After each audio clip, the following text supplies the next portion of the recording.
नमस्कार, मी comrade advocate Rahul Jadhav, Maharashtra राज्य ग्रामपंचायत कर्मचारी महासंघाचा मी सहसचिव आहे. आज सांगली जिल्ह्यामधल्या मिरज तालुक्याच्या पंचायत समितीसमोर आम्ही आलेलो आहे.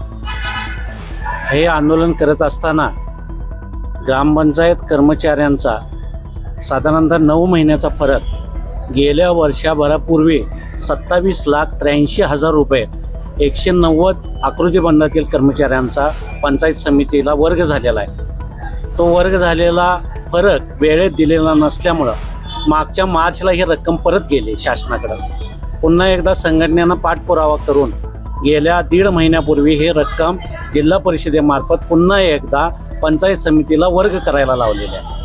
मागच्या 5 जानेवारीला आम्ही गट विकास अधिकाऱ्यांना भेटून विनंती केली की गेल्या वर्षभरापूर्वी ही रक्कम परत गेली आहे, पुन्हा आम्ही हे लढून आणलेले आहे आणि तुम्ही याचा वेळेत कर्मचाऱ्यांच्या खात्यावर वर्ग करा.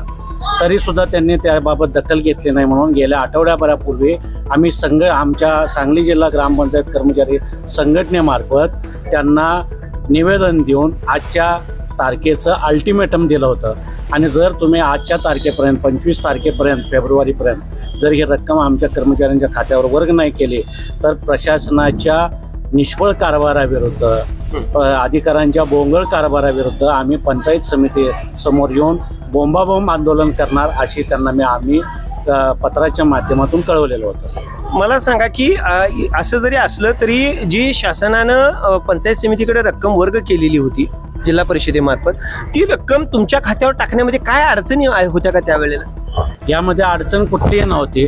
अन्य 9 तालुक्यांनी ही रक्कम वेळेत वर्ग केलेली आहे, पण मिरज तालुक्यामध्ये सातत्यानं अधिकारी आपल्या कामाकडं दुर्लक्ष करतात. नुकता किमान वेतनाच्या फरकाचा विषय नाही तर साधारणतः किमान वेतनाचं जे वेतन अनुदान कर्मचाऱ्यांना येतं आहे जिल्हा परिषदेच्या मार्फत ज्यावेळी पंचायत समितीला येतं आहे, अन्य तालुक्यांचे सगळे पगार नियमित केले जातात.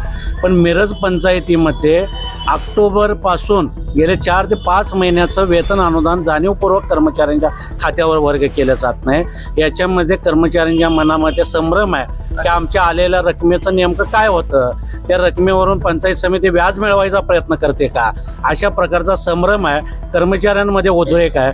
म्हणून आज कर्मचारी इतर रस्त्यावर उतरलेले आहेत.